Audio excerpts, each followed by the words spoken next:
Hey you guys, I'm Professor Vitt. Welcome to Critical Thinking. This is Philosophy 11, Section 10208.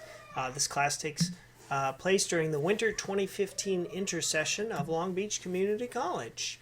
What are we going to be doing in this course? What is this course about? Well, we have three main goals that you have to do. You're going to be analyzing things called arguments, and we're going to mean something real specific by that. You're going to distinguish between different kinds of arguments. One is called deductive, another was called inductive, and you're going to be able to evaluate various features of inductive arguments for cogency and strength and fallacies in speech or text. Now, all that really doesn't mean much to you at this point. It should all be Greek, unless you've taken this course before. But if you haven't, basically what we're doing in critical thinking is we're trying to maximize the number of true beliefs that you have while minimizing the number of false beliefs that you have. So in this class, you're going to learn tools that you'll use in other classes. You'll use in almost every single portion of your life. You'll be thinking, and you're going to be thinking about how you think in order to ensure that you're doing it properly. Now, in this course, you may have noticed here we have a little picture of a flying saucer. This was actually taken in Santa Ana, California in the 60s. And of course, it's a very controversial photo. And you've probably seen some of the stuff like this little opening picture. You're wondering what the heck that was. That's from the Battle of Los Angeles, taken in 1942. Somebody has pretty heavily touched up. This is not an original. This has been touched up to put a little figure in there, but these are both instances of UFOs. And the best way to sharpen our beliefs, the best way to sharpen our thinking is to test where our beliefs are challenged the most. And the easiest way to do that is to look at some extraordinary claims that people make. For instance, that there are UFOs visiting this planet, or that there is a Bigfoot integrated, an undetected cryptid living in North America, the North American ape. And when we do investigate these beliefs, we're going to look at how these beliefs are formed, how they're transmitted, and whether or not there are good reasons for thinking them to be true. So the module takes place in the course takes place in 5 parts. I call each one of them a module. The first one is a second sight. We're going to be studying psychics.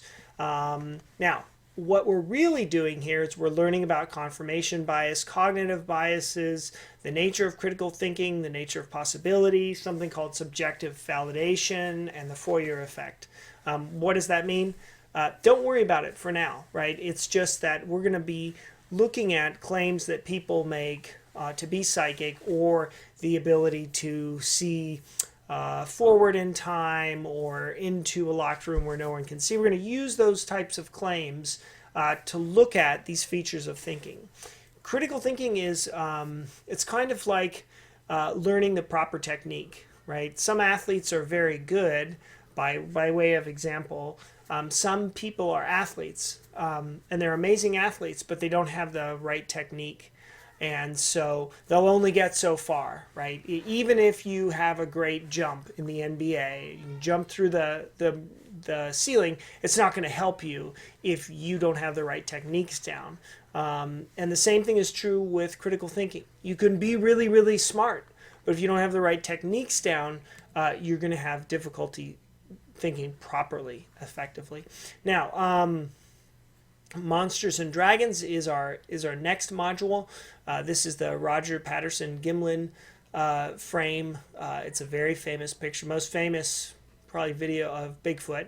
And in that, we're going to be studying something called perceptual constancies, or expectation. And those are things that affect how we perceive the world. Clarity and vagueness, and the nature of perception is constructed, and memories and recall. And what does all that mean? It means this. We're going to look at how our expectations affect how we see the world. We're going to look at how our expectations shape how we see the world, and just how good our memories are. Then the next module is going to be astrology, reasoning from evidence to a conclusion.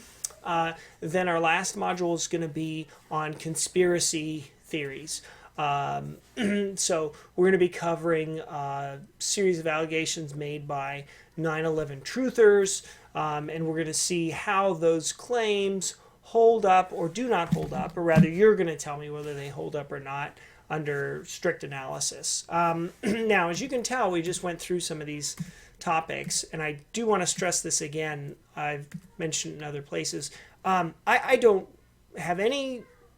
Your grade is not in any way affected by whether or not you believe in psychics, or whether or not you think there's a Bigfoot, or whether or not you think astrology is true, or whether or not you think, there was a conspiracy involved in 9/11 in tragedy. That part I don't, in that sense, I don't care what you believe, but what I do care is how you're thinking about it, right? So you're not graded in this class on what you think about these things. Instead, you're graded on how well you're able to evaluate them, and then you come to your own conclusion, right? If I tell you what to think, that's not education, that's just brainwashing. What I want to do is give you tools to go out and investigate on your own and to determine things. And what you'll find is as we apply these rules of critical thought to these different contexts, you'll see that it actually rolls over into other parts of your life. So, okay, why are we doing all this? Why are we here? Critical thinking is only taught within a context, right? So you have to be thinking about something in order to practice critical thinking. You can't do it in isolation. And these stories are super neat and fun. Most people think they're kind of neat stories. They're extraordinary for a reason. Maybe they're super rare. Maybe they're saying these sort of fantastic things that we find very interesting. This is a good way to practice critical thinking. So that's the first thing. Secondly, we have to pay attention to where to places where our beliefs are challenged. And so sometimes I'll call this course critical anomalies. And all that means is, we have a tendency to just want to confirm what we already believe. But what you should really be looking at as a critical thinker is areas where you're wrong or you don't have enough evidence, right? So you want to see where your theory falls apart, not just where it's confirmed, because where it falls apart is where the action is, right? So these claims are usually pretty extraordinary, or they challenge us in some way, and so that in that way, then we are bettered by looking at them.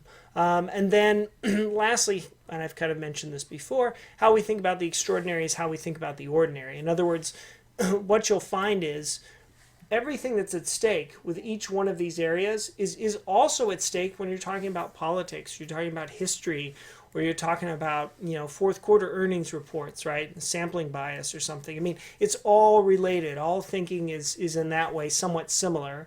And so this is a way that we can look at our thinking. Okay, couple of things that I put down just so I would not forget to mention them. The book is a classic in the field. Here it is, 7th edition. But there is one important thing. It has a very sort of simplistic and one-sided way of looking at the word faith and certain religious subjects. We are going to give those subjects a wide berth. If you want to talk to me about religious belief, it's a fascinating subject, and I teach a whole philosophy of religion course, and we could contrast this approach to something like a Jamesian view of faith, or right, the list could go on and on, Augustinian, but or Aquinas. But for this class, we're not going to really talk about that. And so there are a couple of places, a couple of pages in the book where they kind of make some kind of off-the-cuff comments that, really aren't relevant to the course. So we'll just give those a wide berth. If something comes up, feel free to mention it to me, but most likely in those contexts, I'll just say to you, don't even worry about it. We're doing something differently. And then lastly, the thing that I've already mentioned, you're not graded on your beliefs about whether you believe, in psychics and so forth. And sometimes students will ask me, well, gosh, what do you think, Professor Vitt? You're teaching the class. You'll never know what I think about this stuff. It is totally irrelevant. If you say, well, he studied it, so I'm going to rely on what he says, then that's just appealing to authority, right? You're just saying, you're just basically farming out to me the work you should be doing.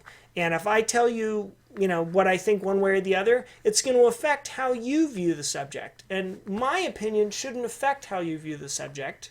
Instead, your own opinion should affect how you view the evidence. And so you'll never know what I think. And I, in a sense, don't want to know what you think. I want to know why you think it. So please don't feel like if at any point in the class I'm taking a position on one side or the other. Very, very often I'm just doing it to play devil's advocate. You'll never know what I really think.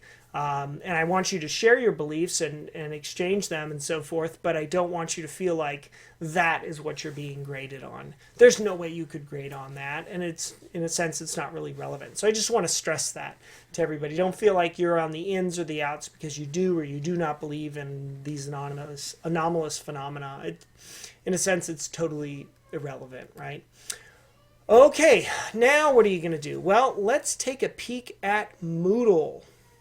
Okay, so we're just going to take a quick peek here at Moodle. This is more or less how the course looks to you, and you did this one right here. You watched this video, right? So that's the very first thing that you did. Now, you have to figure out what you're going to do next. The next thing you're going to do is you're going to download a file. And you're either going to download a Word doc or you're going to download a PDF. Either one. Whichever you want to work with. And then when you have that downloaded, open it up on your computer and watch this. You're going to do number 3. You're going to watch the module video. And what that video is me going through this file and telling you what you're going to be doing in it. And then when you are done with that, you are going to take a quiz on the syllabus. So normally, number 4 might not be a quiz. It would be something like turn in your module. But this module packet will not be turned in this week. This is just a sample to show you what it looks like, right? So you're going to use the module packet in looking at the video, but what you're really doing is you're studying for the quiz. And the quiz is 5% of your grade. Do it by January the 10th. It is due by January the 10th. Finish this module January the 10th at midnight. And you will have to simultaneously start the second module, and that's going to be due January the 11th. But don't worry about what you're going to be doing here yet in the second module, just focusing on the first module. When you're done with your quiz, then you'll move on to the second module and you'll go to the very first thing. So don't worry about the second module yet.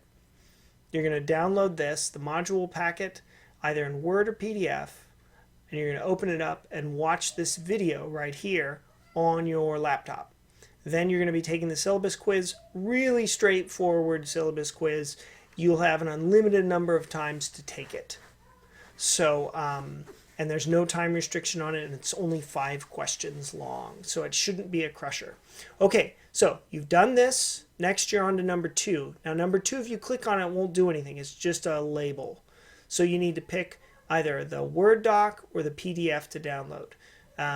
If you don't have Adobe Reader, I'll send me an email, and I'll send out an email to the class showing everybody where you can get a free copy of Adobe Reader. Okay, that does it. So you're gonna download this. You're gonna open it up and watch module number 1. Okay, see you in there, you guys.